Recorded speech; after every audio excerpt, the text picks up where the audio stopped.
ओम श्री गणेशाय नमः।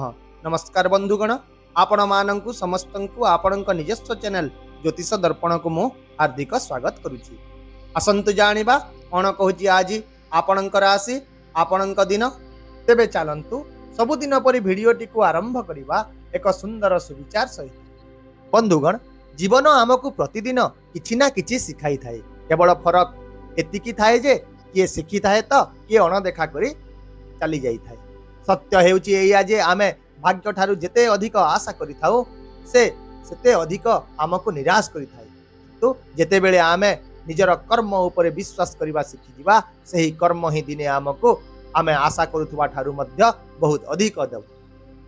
एबे आसंतु जानिबा आजिर पंचांग। आज हेउची 19 जनवरी 2026 सोमवार, माघ मास शुक्ल पक्ष प्रतिपदा तिथि, उत्तराषाढ़ नक्षत्र। आजिर राहु काल संध्या 5:07 रु 5:50 पर्यंत रहिबो।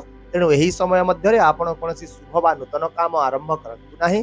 सेहीपरि आजिर अमृत मुहूर्त अर्थात दिनर सबुठारु शुभ समय दिबा 11:28 रु अपराह्न 1:35 पर्यंत रहिबो, जहा कि समस्त काम पई एक भल एवं शुभ समय हेबो।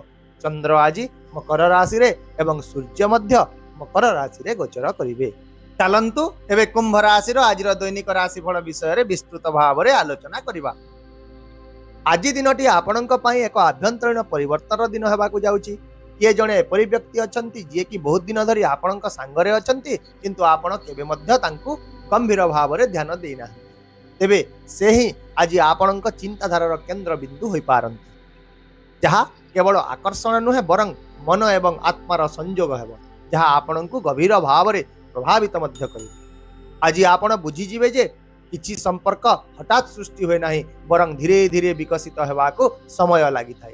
तेणु जदि आपण आज किछि द्वंद्व किंबा कष्ट अनुभव करूछंती, तेबे आपण निजर भावना को प्रकाश करंतु। एहा छडा आज बंधु मानक सहित बाहर को जीवा किंबा मनोरंजन करबा पई निजर योजना गुडी को किछि समय पई स्थगित रखंतु, जहा आपणक पई बहुत भलो हेबो। एवं आज परिवार को समय दियंतु, जहा आपणक पई किछि गुरुत्वपूर्ण सकारात्मक परिवर्तन मध्य निश्चय आनिबो। एबे आसंतु जानिबा आपणक चाकरी, कैरियर, व्यवसाय एवं शिक्षा विषय रे। तेबे आज आपणको निज काम रे बहुत बुझामणा एवं धैर्य व्यवहार करबा को पड़िबो। सहकर्मी एवं वरिष्ठ अधिकारी सह संतुलन बजाय रखा पड़िबो। ता सह ऑफिस किंबा कर्म क्षेत्र रे जे कोनोसी प्रकार राजनीति किंबा गोष्ठीवाद रे आपण शामिल हेबा ठारू मध्य दूरे रहंतु, नचेत यह सीधा सड़क भाव रे आपणकर मान प्रतिष्ठा एवं भविष्यतर प्रगति को प्रभावित करिवो। जो माने नुआ नुआ नियुक्ति पाइछंती सेमाने मध्य आज निज कामर गुणवत्ता उपरे ध्यान दियंतु एवं समय मध्य रे ही फाइल काम किंबा निजर दायित्व गुडी को पूरण करंतु। सेहीपरि व्यवसाय सहित जड़ित व्यक्ति माने मध्य आज कोनोसी प्रभावशाली व्यक्ति सहित लाभदायक आलोचना करिवार सुयोग पाइबे, किंतु समस्तंक सहित सबु किछि शेयर करिबा आज आपणक पई बुद्धिमान काम हेबो नाही। गोपनीयता बजाय रखिबा ही आज आपणक पई अत्यंत गुरुत्वपूर्ण अटे। एहा छडा दिनटी नूतन काम आरंभ करिबा पई संपूर्ण भाव रे अनुकूल नुहे। तेणु तरबर होई कोनोसी निष्पत्ति नेबा ठारू दूरे रहंतु। आउ मध्य छात्र छात्री माने आज सेमानंक पाठपढ़ा सहित जड़ित किछि नूतन सूचना, पुस्तक किंबा संबल पाइबार संभावना रहिछि, जहा भविष्य रे सेमानंक पई बहुत लाभदायक हेबो। वर्तमान आसंतु जानिबा आपणक आजिर आर्थिक स्थिति विषय रे। आज आपणक खर्च टिके अधिक होई पारे। कोनोसी शुभ घटना, धार्मिक कार्यक्रम किंबा पारिवारिक दायित्व जोगु आपणकर टंका खर्च हेबो। तेणु आपणको निजर कारोबार एवं बजेट उपरे विशेष भाव रे ध्यान देबाकू पड़िबो। बेपारुआ खर्च गुडी को एडांतु एवं काहाकू टंका ऋण देवा पूर्वरु आज दुई थर चिंता करंतु। तथापि आज आपणकर सतेज चिंताधारा, नूतन प्रयास एवं किछि भिन्न करिवार इच्छा आपणको भविष्यत पई आर्थिक प्रगति आड़कू नै जिवो। एवं ता सहित एही निकटरे करा जैतिबा किछि आर्थिक योजना आपणक मनरे आज शांति आनी देबो एवं मानसिक चाप मध्य ह्रास करिबो। सेहीपरि आजिर स्वास्थ्य विषय जदि देखिबा, तेबे आज आपण निज शरीरर संकेत गुडी को अणदेखा करंतु नाही, कारण आज कोनोसी एक पुराना किंबा लुचि रहितबा स्वास्थ्य समस्या पुनर्बार देखा देई पारे।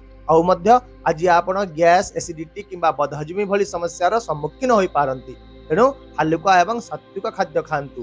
ठंडा एवं फ्लू प्रति सतर्क रहंतु, नचेत यह शरीर रे कठिनता सृष्टि करिवो। तथापि मध्य आज आपणक शारीरिक शक्तिर स्तर उच्च रहिबो।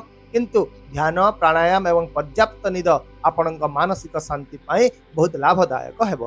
तेणु आपण आज विलंबित राति पर्यंत जाग्रत रहिबा एवं भारी खाद्य किंबा बाहर खाद्य खाइबा ठारू दूरे रहंतु। एबे आसंतु जानिबा आपणक पारिवारिक सामाजिक प्रेम एवं वैवाहिक जीवन विषय आज दिनटी संपर्क गुड़िक उन्नत एवं गभीर करिवार एक दिन हेब। परिवार सहित समय बिताइबा द्वारा आपणक आंतरिक भाव में शांति मिलिब। आपणकर पिला माने आपणकर आशा पूर्ण करिवे एवं सेमानंक सहित किछि अर्थपूर्ण कथावार्ता कले सेमानंकु किछि नूतन जिनिस शिखिबाको उत्साहित करिवो। एहा छडा संपर्कीय मानंक सहित साक्षात हेबा द्वारा कोनोसी पुराना भूल बुझामणार समाधान होई पारे। सामाजिक जीवन पाई मध्य दिनटी बेस भल रहिबो। आज आपणकर मान प्रतिष्ठा सम्मान बढ़िबो एवं लोक माने आपणंकु गुरुत्व देबे। एहा छडा कुंभ राशि महिला मानंक पाई दिनटी मिश्रित रहिबो। तेणु सेमाने आज परिवार रे संतुलन बजाय रखंतु। सही परि आपणंक प्रेम जीवन रे प्रेम एवं भावप्रवण गभीरता वृद्धि पाइबो।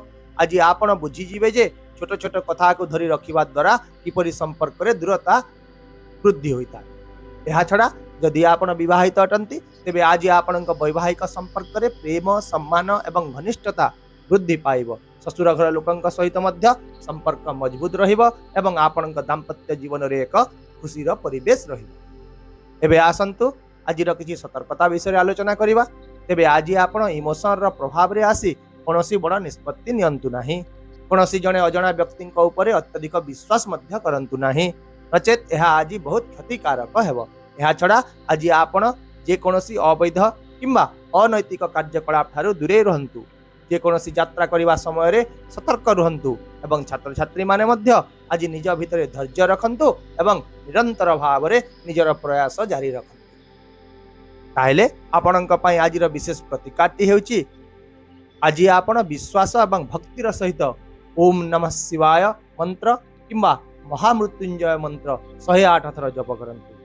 यह आपणक पई आज मानसिक शांति आनीदेव, नकारात्मक चिंताधारा गुड़ी को दूर करिवो एवं स्वास्थ्य समस्या मध्य मुक्ति प्रदान करिवो। आशा करुची भिडियोटी को आपण सकारात्मक चिंताधारा सहित ग्रहण करिवे एवं आपणकर दिन को आहुरी सुंदर करिवे। यदि आपणको आमर एई भिडियोटी पसंद आसिला तेबे दया करी भिडियोटी को हाइप करंतु, शेयर करंतु एवं आपणकर मूल्यवान मतामत कमेंट बॉक्स रे निश्चित भाव रे जणांतु। ता सहित आम चैनल को सब्सक्राइब करबा को मध्य भूलंतु नाही, कारण प्रत्येक दिन आमे आपणक पई आनी थाउ सटीक सहज एवं निर्भर योग्य राशिफल। तेबे आसंता काली पुनी देखा हेबा आउ एक नूतन राशिफल भिडियो सहित। से पर्यंत विदाय दियंतु। नमस्कार। जय जगन्नाथ।